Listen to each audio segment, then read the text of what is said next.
Welcome to the Impact Learning Visionaries podcast, where we celebrate the unsung heroes of the learning and development industry. As always, we'll be bringing some laughter and a bit of fun along the way, but more importantly, you'll get some incredible insights, key lessons, and unique perspectives on everything related and possibly unrelated to training and development. Let's get this show on the road. Hello everybody, and welcome to the Impact Learning Visionaries podcast. Today we're very excited to have with us Alistair Dent. He is part of the leadership team at ProFusion, who are a data agency who specialize in predictive modeling, email marketing, business intelligence, and customer satisfaction. And in his role of Chief Strategy Officer, Alistair is responsible for helping ProFusion's clients improve the value by maximizing the insights that they can get from their data. And what we're particularly keen to chat about is ProFusion have also developed a data academy, which Alistair has been an instrumental part of, and very keen to kind of unpack that and hear his learnings from what they've been doing there. Alistair, great to have you on the show. Great to be here. Thank you, Jason. And thank you for such a lovely introduction. That was really nice. You're very welcome. All of that is really key. I will say that a lot of the time my job is to be the idiot in the room, because one of the most difficult things for our clients is trying to connect business problems to what data can do to help them. And a lot of the time, understanding the business problem in the right way is one of the best ways to do that. So I end up being the annoying guy that says, but why is that? Why? Why? And asking multiple times and trying to get deeper and deeper to really get to the levers that people can pull that can make a difference in their business. And so as a result, I'm both annoying and stupid, but in a way that actually hopefully helps us to get to the things we need to get to. And in our data academy, that's really critical, because that fundamental lack of ability to talk about business problems in a way that data can solve is the single biggest barrier that businesses have. And it's easy to talk about it and call it data literacy, but it isn't really data literacy.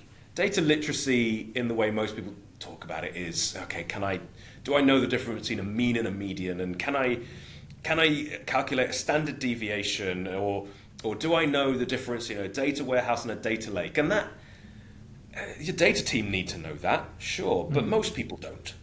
But what they do need to know is what's going to happen in a data project, and what do I need to do so that I can brief people in a way that's actually going to work successfully, and how do I judge the output and know, was this reasonable, or should I have been expecting something different? And if I should, how should I have set those expectations? How would I do it next time, etc. So for someone like me in that job of, okay, be the person in the room that asks those questions, what I do in the Data Academy is give as many people as possible the ability to do that same thing and ask those same questions, and force everybody into a framework to kind of share a common language to some extent.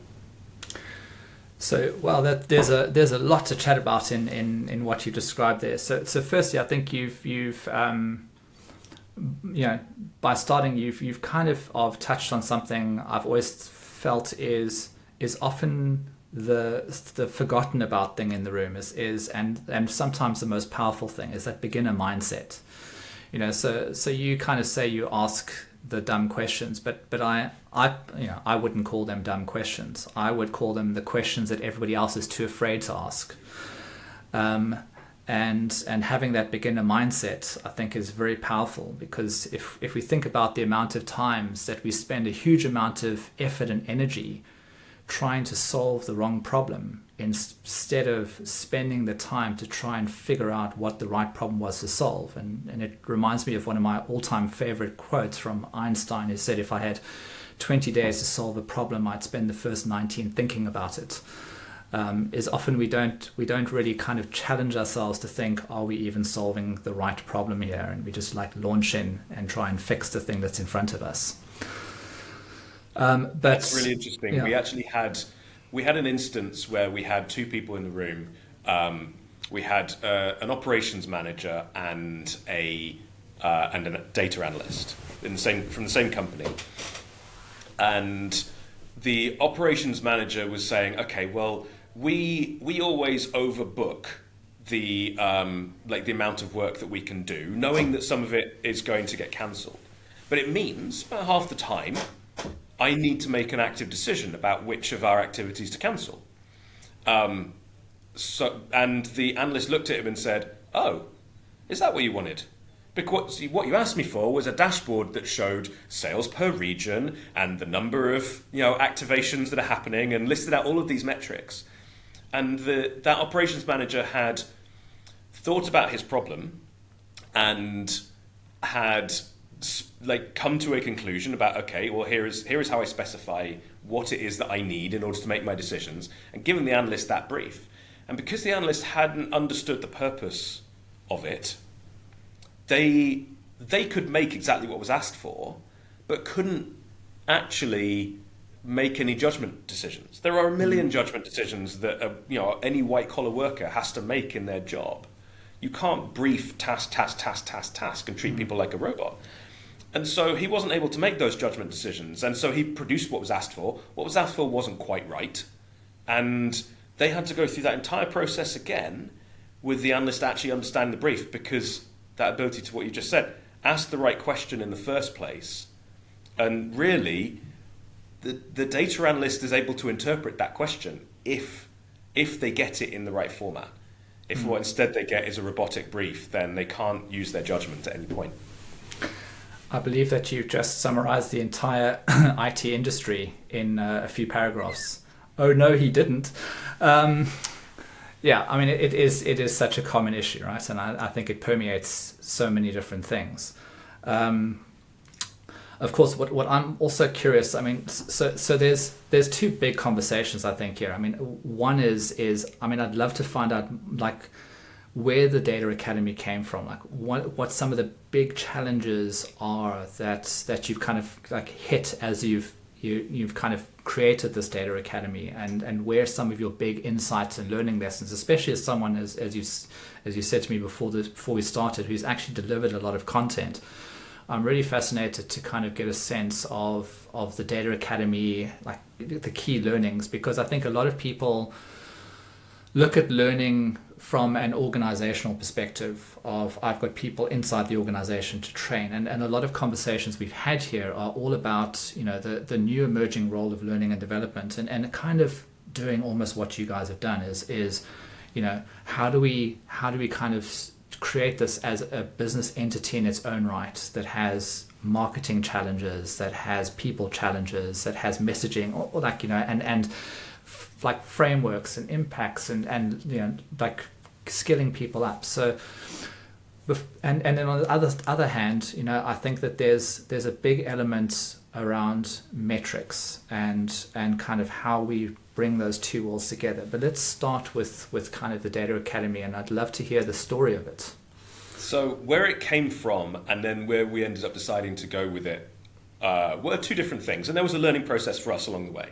Because where it came from was our CEO, Natalie, who was new into the data when she took over at ProFusion, had come from a background running charities and volunteering organizations and education businesses, and her basic kind of query was, what are the things I wish I'd known? And that, from a leader's perspective, what are the things that I would have been more effective had I known these in my previous jobs? And that ended up being kind of the starting point for the Academy. The place it came from is there are so many leaders who are so afraid of the sheer size of learning required in data that they just don't want to start. They're not afraid of learning it. They're smart people and they know they can learn it, but they're afraid of it's going to be too big for me to bother getting into. I won't make any, there's no benefit to me in doing 8 hours of learning. I would need to do 100, so why should I start? And they're so afraid that they haven't. And so that means there's loads of leaders who are asking that question, like, what do I need to know? And so that kind of launched the Data Academy really as a vehicle for one flagship program, which was Data for Leaders. Because we were responding to that question, what do I wish I'd known as a leader? We built a program that took leaders through everything that they need to know around how a data project is structured, how to build a data team, how to ask the right questions, that sort of stuff.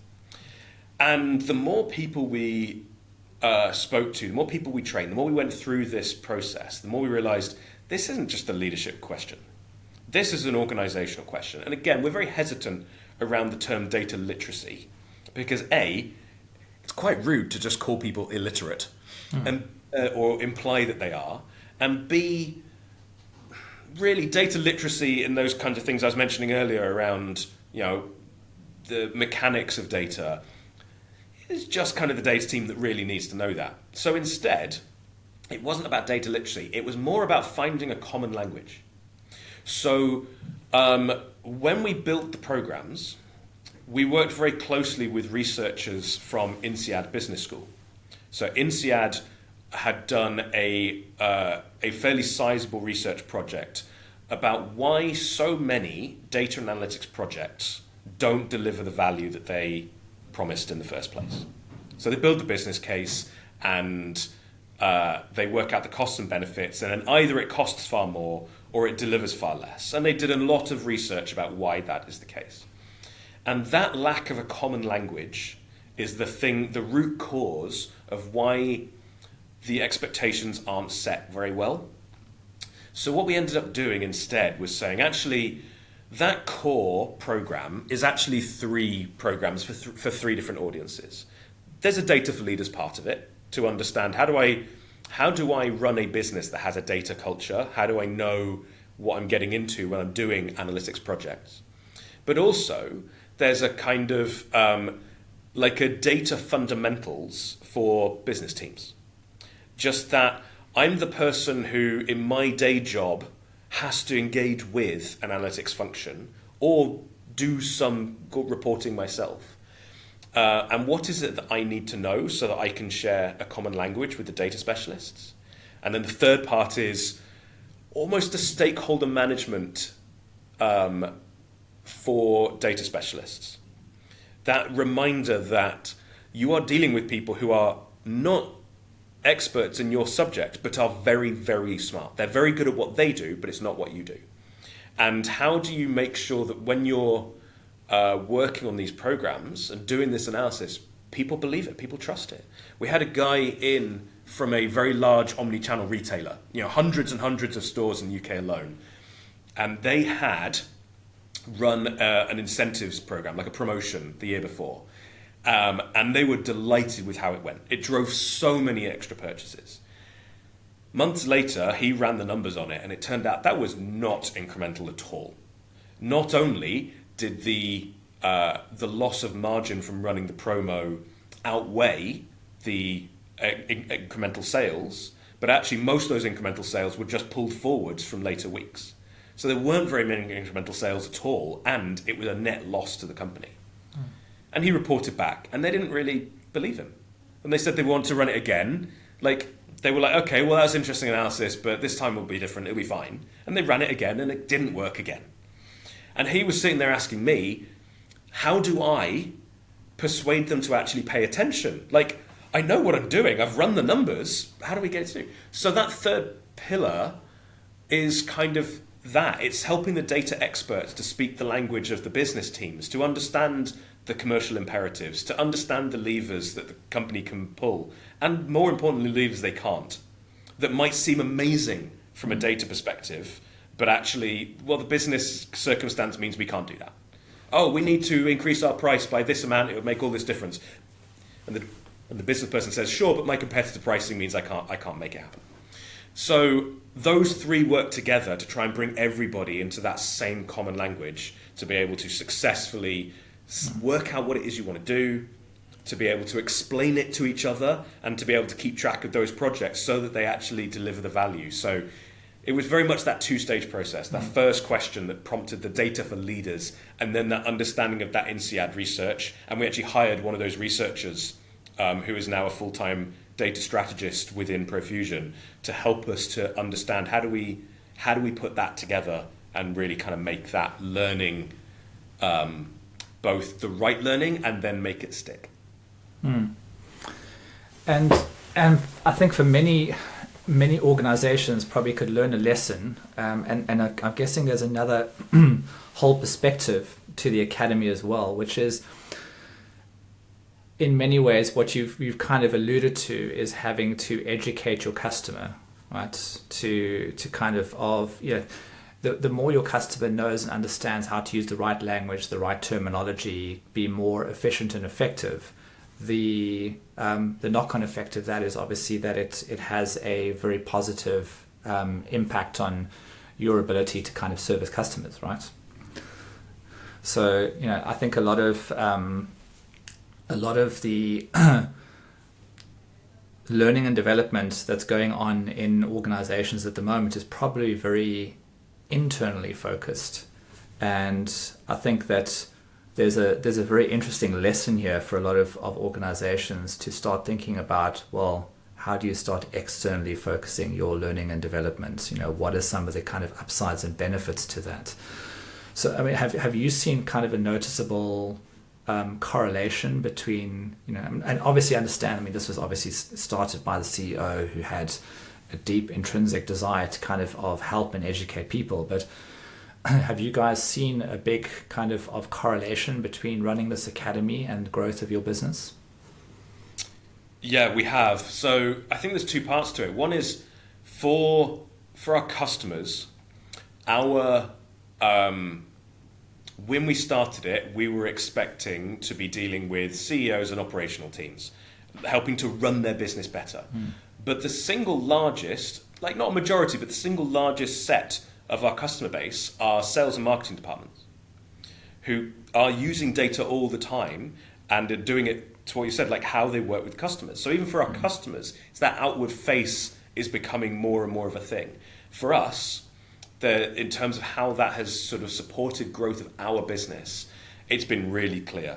One is it makes it very obvious that we're not a consultancy like the sort of the big strategic consultancies. Actually, myself and our CEO are both ex-Big Four consultants from way back. And we've sort of seen what that looks like, and that come in, just drop the PowerPoint presentation and leave. It doesn't work. It leads to that same project failure problem. So it was really, really key for us to say, actually, if ProFusion is doing data consultancy, is coming in and giving that strategic advice, we need to be able to back it up by embedding that. We need to be able to support the cultural change in the business to be able to not just embed this particular data product, but to be able to know in the future which one should I have, how do I run them, and so that really set us apart a little bit from a lot of other businesses who are quite mechanical. And instead, our lead is, your problem isn't mechanical. The mechanical bit is, well, it would be an oversimplification to say easily solved. But there are loads of choices for you if all you want is something mechanical. The reason to work with ProFusion is because really the Data Academy and the core principles within that affect everything that we do with you. And our job isn't done until you have a culture that can take advantage of the work that we're doing with you. So it's been really transformational, both in how we work with our existing customers and how we go to market. And our entire positioning has very much shifted since the Data Academy has existed to that understanding of, you need to do the data work. You need to do the analysis. You need to build the infrastructure, whatever. But getting benefit from that is going to largely come down to, can you get the L&D in your organization to make these ways of working stick? And everybody be on the same page, share that language and understand how it's going to help you. So there's another part that I wanted to kind of hook off, which is the exact example that you gave of this kind of sales guy dealing in this kind of big omni-channel customer, which I think is something that I've heard mirrored in the same but slightly different way. Is there's a big part of the learning and development community that talks about wanting to get a seat at the table. In other words, they want people to understand the impact that learning and development has or can have in their organizations. And sitting at the heart of that, and I think you've touched on both of these, is one, understanding how metrics and data can essentially present the impact of what you're doing. But almost more importantly is being able to elevate metrics and data, which are not necessarily very exciting in isolation, with compelling storytelling to actually bring data and insights to life. And it seems like you guys have got quite a bit of experience and knowledge on that. And if you were in the shoes of, kind of a customer looking to, like the guy in the omnichannel example did, like looking to really try and drive home the impact of the metrics, what would be some of the kind of advice that you would be giving to these people? Oh, so I love this. And the kind of data storytelling is my absolute sweet spot, right? That's where I sit. My background is, before joining ProFusion, was from marketing agencies, doing marketing and sales, etc. And I'm a huge fan of that storytelling to try and persuade an audience. And using data to try and make a case is exactly the same as storytelling in the way and that a really creatively minded person would do it. And so when we teach data storytelling, we do it trying to take lessons from literature, right? The best of novelists and playwrights on how to make a story impactful, how to get that contrast between tension and release. And you've got this macro tension at the biggest stage of what's the world now, right? Where something is going wrong, or we don't understand what's happening, but things aren't okay. The status quo is not adequate for where we want to be.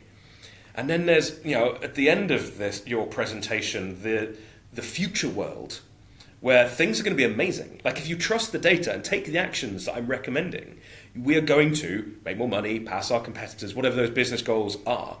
And you've got to lay that contrast and frame that huge difference. And then within that, you've got the how do we get there? And you've got little types of mini contrasts for different parts of the audience. The CFO is going to say, how much is this going to cost me? And have you taken into account all the risks? And yes, we have. Here's the mitigation.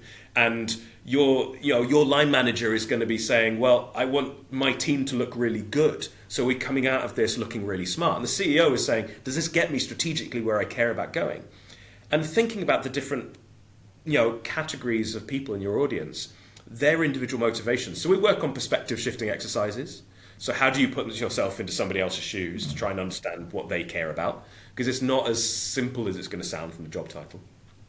And we work on literary techniques to try and create these different types of contrast to that tension and release, and have an arc, almost like the hero's journey, right? The same. If it works for Star Wars or Indiana Jones, it's going to work for your data-driven presentation. And so how do you set up those stakes and make that work? We talk a little bit more mechanically as well about good charts versus bad charts, and how to make data visible at a glance. Don't make your audience do the cognitive work of interpreting your table, and show them the thing they need and the context. And both of those have got to take a fraction of a second to understand. And there's tips and tricks for doing that well, mostly pioneered by journalists. Journalists are amazing at that trick of saying, here's the fact and here's the context, and wrap that in a way that you can understand in a fraction of a second. But you can put all of this together in really simple frameworks that mean, we've all read incredibly formulaic novels that you think, okay, they've basically written this by numbers. And as a result, it's not the best thing I've ever written, but it can still be a guilty pleasure. It can still be fun. And those frameworks can take somebody who is really uncomfortable with presenting, really uncomfortable with selling themselves, and maybe lacks a bit of that confidence in a room with big decision makers in it, and take you from bad to good It can't take you from good to great. That needs that little layer of inspiration, but it can always take you from bad to good, and it's so easy to do. Yeah, and I think I've seen so many different scenarios where just telling a really kind of compelling story, and even sometimes the quietest person in the room, just telling something in the story has got everybody to sit up and go, wow, okay, I didn't see that coming, and really fundamentally actually changing behaviors. So if we kind of jump on past storytelling, there's and I know, having seen some of the articles you've written, that you kind of look a lot at emerging technologies, and being someone who is kind of very immersed in the data storytelling, bringing kind of insights and data to life, and looking at I think one of the things that have been a bit of a challenge to me in whether it's marketing or learning and development is being able to kind of identify and create really impactful data and measurements, and start to utilize those to really kind of addressing behavior change, right? Because everything we do, whether it's data, whether it's learning content, whether it's marketing, ultimately, if you kind of sweep everything away, what we're trying to essentially kind of emulate is some kind of behavior change. And data sits at the heart of that, and storytelling sits at the heart of that. But where we're starting to now see some of this emerging technology, kind of Web3, metaverse, AI, how are you seeing this changing the data landscape? Because suddenly now we're getting all sorts of unique new types of data, new types of insights, much larger volumes, and it must be changing ye old dashboard that many organizations have been running on for decades, and like some of the kind of balanced scorecard, the good old ones that you learn in your MBAs. So yes and no. On the yes side, particularly the emergence of generative AI is really changing how people can do their jobs and what that means. And that there is an enormous ethical question. There's a question around data ethics in generative AI, with what are you sharing, how is it built, how much of what it creates is theft, and there are significant business questions to be answered before just diving in with both feet. And the problem is you can't be the business that doesn't dive in, and all your competitors do and become twice as productive in some roles, like developers, for example. And so you can't afford not to, but if you do, you risk making some significant ethical missteps if you're not thinking your way through those problems. So it's a huge shift from that perspective, these capabilities that change how we do our jobs, and it's not as simple as just saying, great, let's do it. There are deeper questions. But on the no side, a really good data question, a really good metric in a dashboard, isn't just measurable, which is where most people start, right? That's table stakes, right? If I can't get that piece of data, then okay, who cares? And it needs to be that, and be able to be presentable and be accurate and be timely and so on. But it also needs to be actionable. If you have a piece of data where the thing you would want to change off the back of it is either nothing, or a thing that I can't change, where I just don't have the lever. Oh, the thing I need to change is the state of the economy. Brilliant. Like I can't do it. Then it's kind of pointless. But it also, as well as being measurable and actionable, it has to be strategic. It has to be something where it actually impacts on the fate of the company.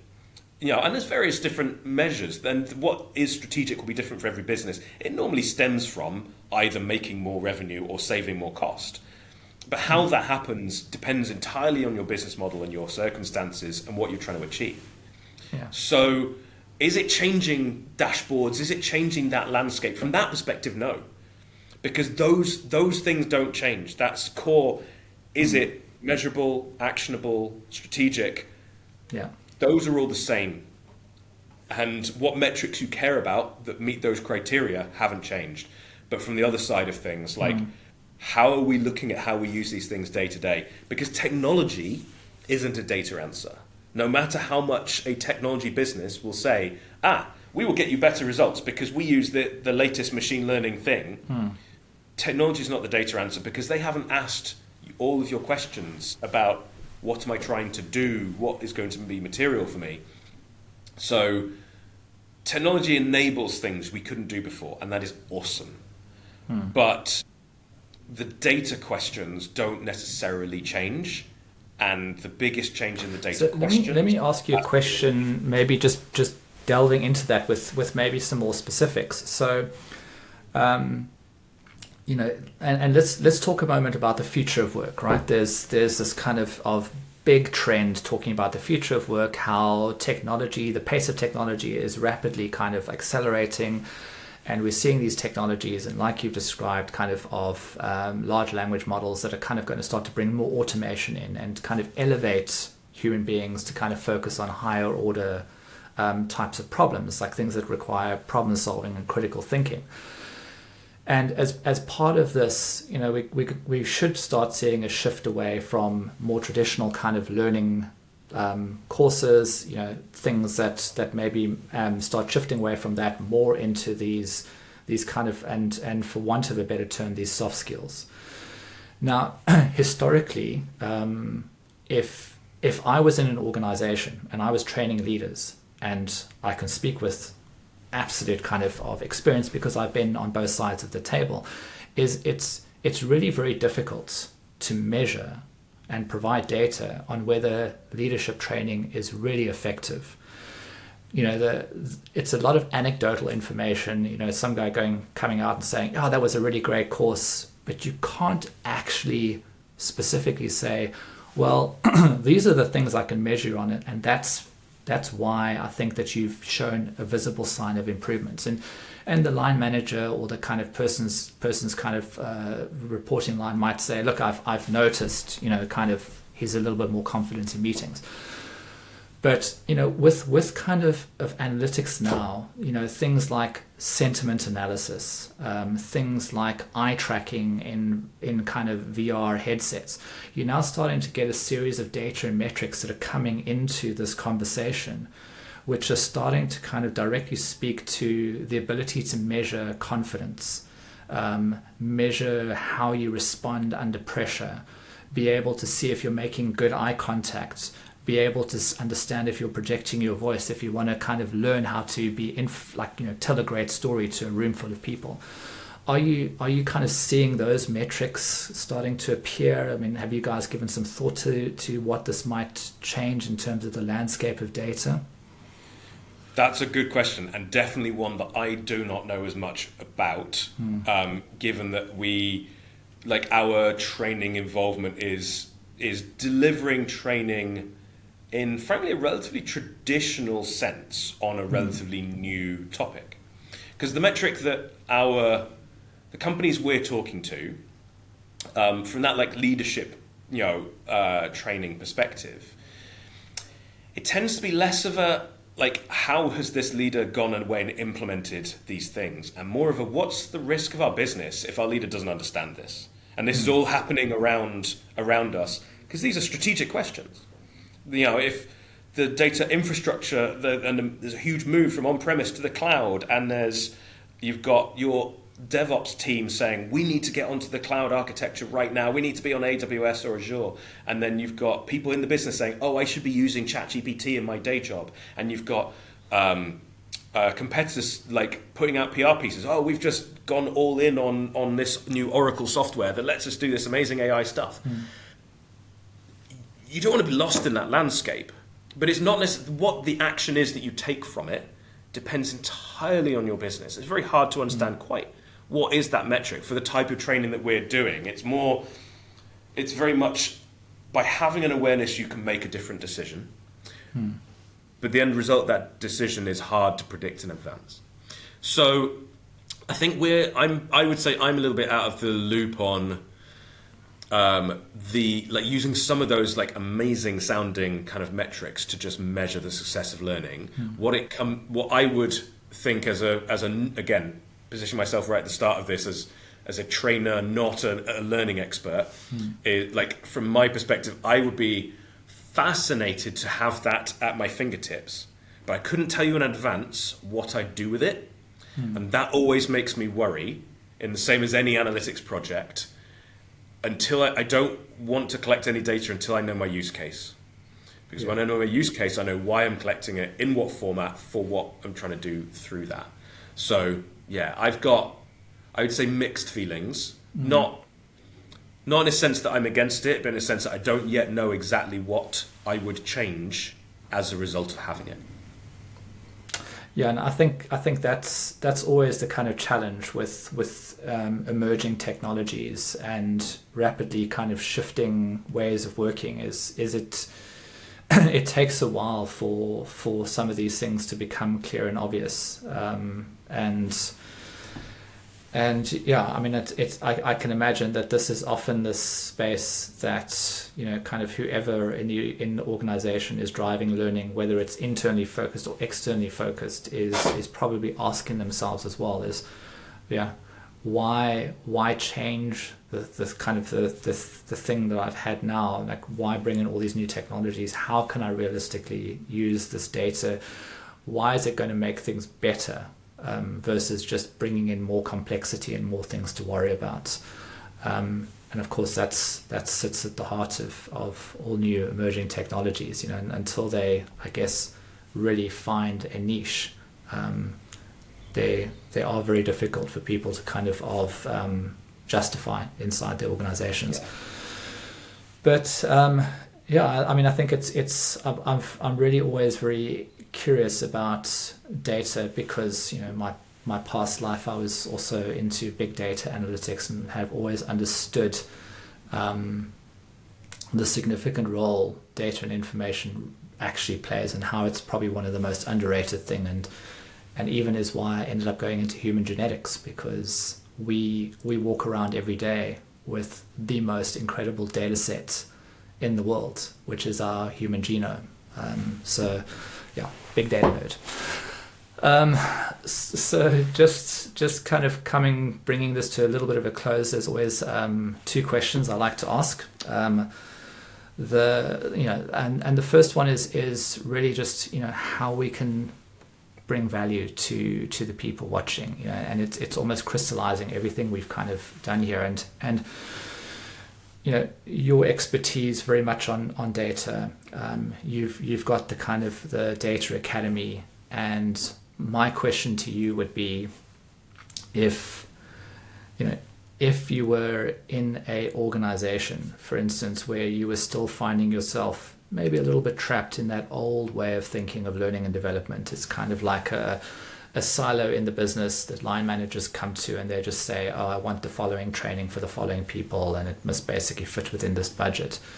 But if you were trying to kind of reframe that conversation towards, you know, how I would start to get people to understand the significance of this function inside the organization, how it can be a really strategic function, what kind of advice would you be giving that person? That's a brilliant question. So, limiting it to thinking from a data perspective, because that's kind of where I'm coming from. I would be saying that most traditional training courses on data are trying to teach practitioners, or trying to take someone, convert them into a practitioner, and it gets into jargon. It gets into, hey, yeah, okay, here's the difference between an ETL and an ELT pipeline, and here's why you would choose them, and it's going to go over people's heads. People, when it comes to data, and this is true of a lot of difficult topics, they think, oh, that's too big for me to easily learn, therefore I won't learn, and they switch off. And they see a problem, and they either shut down or they pass it over the fence to someone else and say, oh, I'm not good at that. The reason some people almost pride themselves on not knowing maths. It reaches the point where you think, oh, that topic is so huge, I can't start, therefore I won't start, therefore I have to find pride in where I'm at instead. And it becomes a bit like that with data. So You get traditional training programs around data that just try and plow in as if that isn't a problem. So instead, I would say, no. You're not trying to train people on data. Training people on data isn't going to work, because if they got the right brain for it, they kind of already get it. If they don't have the right brain for it, they're not going to start. Instead, you're giving people this common language around asking the right questions, around how to ask a business question that data is well suited to solve. So I would be saying to the people in that business, okay, actually, don't put me through something on Coursera. Don't give me access to those. Instead, get everybody into a room with somebody that can show us those frameworks for how we work together on this topic, and how everybody's different perspective is important, instead of trying to teach people a specialist skill that they can't easily learn. Yeah, and I think in addition to that, I would also advocate that everybody should understand the value of data, and everybody should understand the value of storytelling. And if only there was somebody who was doing some training on the intersection of data and storytelling, that would be amazing, right? So, if only. Yeah, if only. So, yeah, by all means, go and check out ProFusion, and go and have a look at their data and storytelling course, because that sounds pretty awesome. Final question for you is, we always like to finish off on something that you've read or listened to recently that has left you like rethinking about something, having an aha moment, or a like whoa moment, something that's kind of impacted you. Oh, that is a brilliant question. And so the answer to that, the straight up and simple bit of that answer, is a book called This Is Marketing by Seth Godin. Now, Seth Godin has been writing marketing books for feels like decades now. And they all kind of approach the same sort of problems from a different angle.